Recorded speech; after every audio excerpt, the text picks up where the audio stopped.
سنة عن الرسول صلى الله عليه وسلم ان الازواج بيستحموا مع بعض، والله العظيم 3. السلام عليكم ورحمة الله وبركاته. ازيكم يا بنات، عاملين ايه؟ يا رب تكونوا بخير. النهارده الفيديو بتاعنا حلو جدا جدا جدا. اقول لك على 7 أو 8 حاجات كده الراجل بيحبها في الست وما يقدرش يستغنى عنها خالص، والست ما تعرفش الحاجات دي ان الراجل بيحب الحاجات دي فيها. جايبه لك الخلاصه ومن الاخر عشان تعملوا سبوت لايت على اللي هو بيحبه. شوف بقى، انا مش هخليك تايه عندي، لا ده انا هحط لك 1 2 3 4. النهارده الفيديو بتاعنا مهم جدا، مهم عشان لو انت ما عندكيش الحاجات دي تخليها فيكي، اما لو انت عندك بس مش عارفه تبينيها له تعملوا كده سبوت لايت عليها وتحطها له كده في برواز. يا عم الحاج، هي دي اللي انت بتحبه. لان الرجاله بتحب الحاجات دي في الستات بس مش بيقولوا عليها خالص خالص، هم بس بيركزوا هل هي موجوده ولا لا. لو موجوده خلاص انا هرتبط بالست دي او هقرب منها او هحبها او.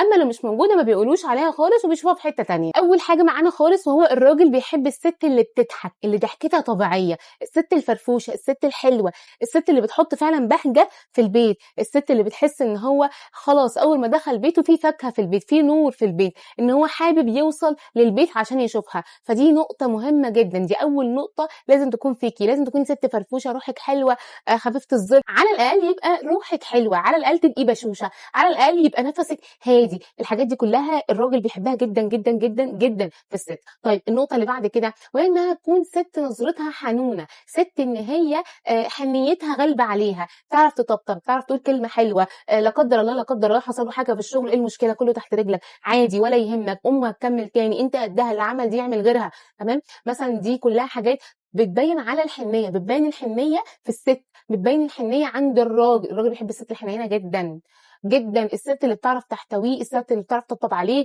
الست اللي بتعرف تدفيه، الست اللي هو بيجي لها بيترمي في حضنها كده ويقول لها انا عملت 1 2 3 4، بتعرف تتكلم معاه، بتعرف تخليه يتكلم او يطلع الكلام، بمعنى صح بتديله الامان عن طريق حنيتها. الراجل بيحبها في الست ما بيقولش عليها، وهي انها تكون واثقه من نفسها. الراجل بيعشق الست اللي واثقه من نفسها. حرفيا انا عايزه اقول لك ان هو بيحس ان هو معاه حد فعلا يتسند عليه، معاه حد فعلا لو سابها في البيت لوحدها هتعرف تتصرف. البنت دي مش مقلقه، البنت دي عارفه هي عايزه ايه وبتعمل ايه، بيبقى واثق فيها جدا، بيبقى مآمن على اولاده معاها، بيبقى مآمن على مستقبله وعلى فلوسه وعلى دنيته على حياته. الست اللي واثقه من نفسها بتجذب حرفيا كل الرجاله، كل الرجاله. ولكن عايزه اقول لك على حاجه، الراجل الصح او الكويس او السليم بيتجوز الست الواثقه من نفسها. ليه؟ عارف ان هي ثقتها بنفسها دي مش هتقلل منه. اما الراجل الضعيف المهكع المخسوع كده اللي مش مظبوط كده المكسر، ما بيقربش من الست الواثقه من نفسها، لان هو بقى عارف هي على ايه، فما يبقى عندوش القوه ان هو يقرب منها، ما عندوش القوه ان هو ياخد الخطوه تجاهها. فتلاقي بيروح لمين؟ للبنت الضعيفه، البنت اللي ما عندهاش ثقه بنفسها، فيقول لها كلمتين حلوين فمعنوياتها ترفع، فلو قطع المعنويات او قطع الكلام الحلو ده معنوياتها هتقع، فايه ده تتغير عليا، طب والنبي طب عشان خاطري، فتبقى ضعيفه، فهو عارف يعمل عليها كنترول. اما الست اللي عندها ثقه بنفسها، الراجل الصح الكويس بيحب يقرب منها. ليه؟ دي هتقويني وانا هقويها، ثقتها بنفسها مش هتقلل مني، ثقتها بنفسها مش هتضعفني. فدي نقطه مهمه جدا جدا، الراجل الكويس بيحب الست اللي واثقه من نفسها. النقطة اللي بعد كده وهي نقطة مهمة جدا جدا جدا، الرجالة بتحبها بس ما يقدروش يتكلموا فيها، وهي التفاصيل الصغيرة. اهتمامك بالتفاصيل الصغيرة عنده، تسريحة شعره، حلقة دقنه، اللبس بتاعه، البرفيوم بتاعته، الشوزة بتاعته، لو عنده خاتم مثلا تلمعهوله، او ان هو ايه محتاج يتلمع، لا اعمل كذا، طب مش عارفة ايه، جراب الموبايل، ايه ده ايه شوية، لا طب تيجي نغيره، المحفظة بتاعته لا دي هلكانة خالص تعال نغيرها. التفاصيل الصغيرة بتفرق جدا جدا مع الرجالة، بيحس ان هو فعلا في حد مهتم بيه غير امه، بيحس فعلا حد قلبه عليه غير امه. الراجل لو حس ان انت مهتمة بيه، قلبك عليه، بتخافي عليه، حرفيا يا جماعة والله والله والله من اختك بقى بتعمليه كده زي التين الصلصال في ايدك، في ايدك. وطبعا انت بنت كويسه ومحترمه مش هتستغلي ده، فالموضوع ده بيقرب ما بينكم، بيخلي العلاقه ما بينكم كويسه، بيخليكم قريبين من بعض، يخليكم في احسن حال. دي كلها حاجات مهمه جدا جدا. في حته التفاصيل الصغيره ركزي فيها، ما تقوليش هو انا هبقى امه، هو انا مش عارفه ايه، ما قلتلكيش تبقي امه، ولكن خليكي عينك عليه، خدي بالك منه، ركزي معاه، شوفي مثلا ايه محتاجه، طب لا ده انا هعمل لك كذا، طب لا مالكش ما تشغلش بالك، انت مشغول، طب خلص وانا هعمل لك كذا. تمام؟ لما يكون يكون حتى جاي من الشغل متضايق عنده مشكله، خدي خففي عنه، يعني عارفه اللي هو طبطبي عليه، ما تحللهوش مشاكله.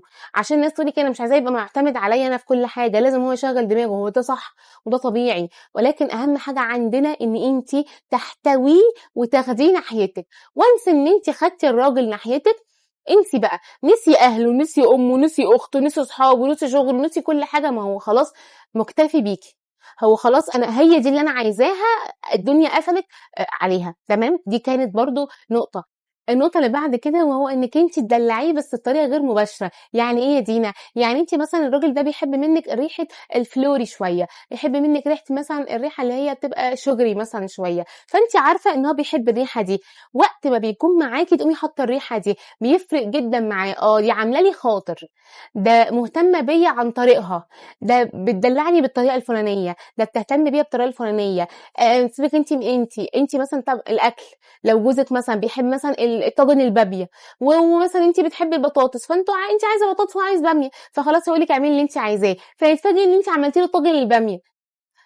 الحته دي بتفرق جدا جدا جدا مع الراجل، والله العظيم مش هيقولك عليها، مش هيتكلم فيها، ولكن في دماغه لما عملوا كذا اختبار لكذا راجل او كذا استجواب كده لكذا راجل، يقول لك فرقت معايا كذا وفرق معايا كذا وفرق معايا كذا. طب قلت لها لا، ما قلتلهاش، دي حاجات بتزود غلاوتها عندي، دي حاجات بتخليني اشيلها في قلبي، دي حاجات مش عارفه ايه. فالتفاصيل الصغيره دي خدي بالك منها قوي. هي الحنيه وقت التعب، الحنيه مش بس وقت الدلع، مش وقت الهزار، مش وقت التعامل عادي، لا، الحنيه وقت التعب، لما يكون تعبان مش قادر يقوم مش قادر يتحرك، انت احن واحده عليه، انت اللي تاكليه، انت اللي تشربيه، انت اللي تطبطبي عليه، انت مراته، انت كل حاجه عنده. فانت ما تقوليش، يعني لسه شايفه بوست امبارح على الفيسبوك، مشكله كبيره جدا وعاملاها، يعني البنت اللي عامله الشيري من جواز بقالها 6 شهور، عامله الموضوع ده حوار وقصه. قال ايه؟ عشان قال لي ادخلي، قال لها ادخلي، جوزها قال لها ادخلي معايا التويليت وانا بستحمى، اغسلي ظهري، امسكي الليفه واغسلي ظهري. هو ده الطبيعي؟ هو مش عشان احنا ازواج، لا، هو عشان ده سنه عن الرسول صلى الله عليه وسلم، ان عن الرسول صلى الله عليه وسلم ان الازواج بيستحموا مع بعض. والله العظيم 3، ده في اكتر من 6 سنن اصلا هقول لك عليها، من ضمنهم الحمى ده. فدي اول حاجه. تاني حاجه اصلا كمان، ان ايه المشكله لما ده يحصل؟ ايه المشكله لما ده يجرى اصلا؟ وغير انها سنه، ايه المشكله لما يكون جوزك عايز ده؟ مين اكتر حد هيخش عليه في مكان زي ده ويكون ده مباح له؟ مين هيدلعه بالطريقه دي؟ مين؟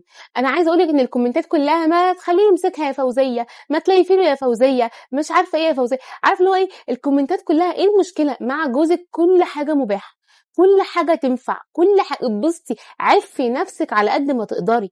تمام، دي كانت برضو نقطه مهمه. اخر نقطه معانا وهي العفويه التلقائيه والمرح، ان انت تبقي ست عارفه اللي هو بتحطي باجتك في المكان، بتتكلمي بتلقائيه معاه، ما بتبقيش مثلا بتتكلمي معاه بالعين والحاجب، بيبقى بمعنى اصح شايفك قدامه كتكوته بتبوته صغنطوطه، فيقول لك عليها ايه؟ بنتي. تلاقي معظم الرجاله او معظم الخطاب يقول لك ايه؟ دي بنتي.